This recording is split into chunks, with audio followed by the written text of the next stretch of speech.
এই ডিস্টেন্সটা পরিমাপ করতে হবে একটা হসপিটালের বেড, এরপরে এই বিন্দুটাকে নিয়ে এই বেডের মধ্যে নিয়ে এসে বসাও। তাহলে ax1 by1 প্লাস c আর নিচে root over a square plus b square. এটা কিন্তু সরলরেখা সূত্র, বৃত্তে ইউজ হচ্ছে, সেকেন্ড পেপারের কনিক সেখানে ইউজ হবে। আচ্ছা, আমরা কি এই সূত্রটা শিখেছি? এটা কিন্তু খুব কাজে লাগবে পুরো চ্যাপ্টার ব্যাপী। আমরা কি এটা বুঝছি?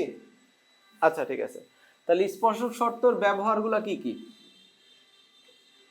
ব্যবহার, স্পর্শক শর্তের ব্যবহার, মোটামুটি এই শর্তের ব্যবহার দিয়েই এই পুরো চ্যাপ্টারের 90% অঙ্ক হয়ে যাবে এই একটা শর্ত দিয়ে।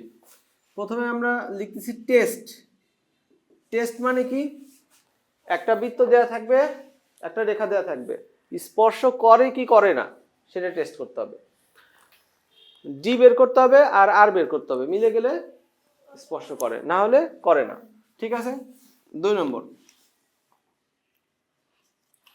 ব্যাসার্ধ নির্ণয়। কোন বৃত্তের ব্যাসার্ধ দেয়া নাই কিন্তু কেন্দ্র আছে আর বলতেছে একটা রেখাকে স্পর্শ করে, এই কথাটুকু বলা আছে। তাহলে আমরা যদি ডি বের করি তাহলে আর বের হয়ে যাবে। বোঝা গেল? ডি সমান আর। আচ্ছা ঠিক আছে, গ নম্বর। তারপর হচ্ছে আচ্ছা ব্যাসার্ধ নির্ণয় এবং এর মাধ্যমে এখানে কিছু কথা বলে নিই। এর মাধ্যমে বৃত্তের সমীকরণ নির্ণয়, কারণ ব্যাসার্ধ আর কেন্দ্র জানা থাকলে সমীকরণ নির্ণয় করা যায়, তাই না?